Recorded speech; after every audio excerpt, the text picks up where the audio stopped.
Novak Djokovic split with his longtime coach Marian Vajda this week, after the pair mutually agreed to part ways during last year's ATP Finals. The pair have worked together for 15 years, with the Slovakian coach a part of the world number 2's team for all 20 of his Grand Slam title wins. They only briefly split once in 2017, in what was an unsuccessful period for Djokovic.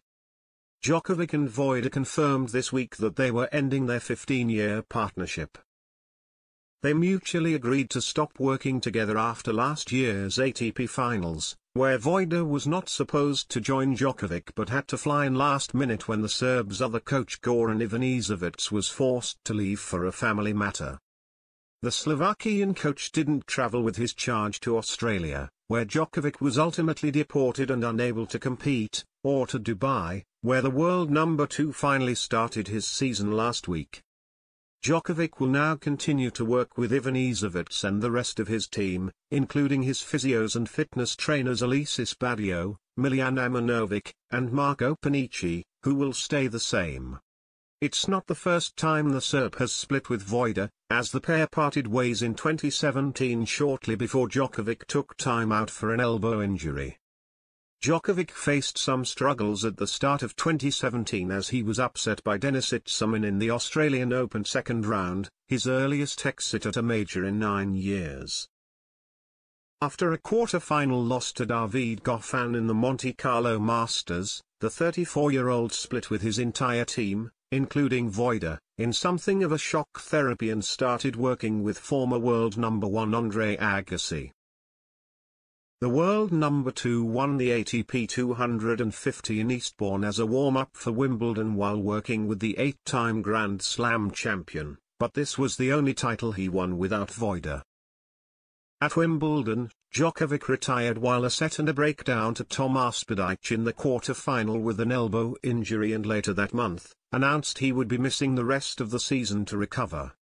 Former top 10 player Radek Stepanek joined his team in November of that year while he was still sidelined, but his presence still couldn't bring any success for Djokovic, who started the season with a fourth-round loss to Hyun Chung in the Australian Open.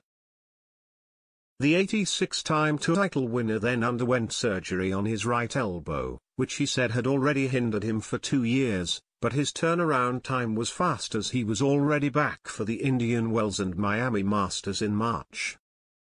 He suffered losses in his opening matches at both tournaments, having been granted a first-round bye, marking the first time since 2007 that Djokovic lost 3 matches back-to-back. Shortly after, Djokovic parted ways with Agassi and Stepanek, and was later seen training with Vajda again in the lead-up to the clay court season. It was a successful reunion for the pair in their first tournament back together, as the Serb made it to the third round in Monte Carlo, losing to the Prince of Clay Dominic Thiem and later admitting it was the first time in 2 years he was playing without pain. By the end of the 2018 season, Djokovic had won both Wimbledon and the French Open as well as the Masters 1000s in Cincinnati and Shanghai, and since then has gone on to get to a total of 20 Grand Slam and 37 Masters titles, also breaking the record for the most weeks at ATP World number 1 last year. It is yet to be seen whether Djokovic will struggle as much without Vajda this time around, but he will surely be helped by the fact that the rest of his team remains the same, with no shock therapy like before.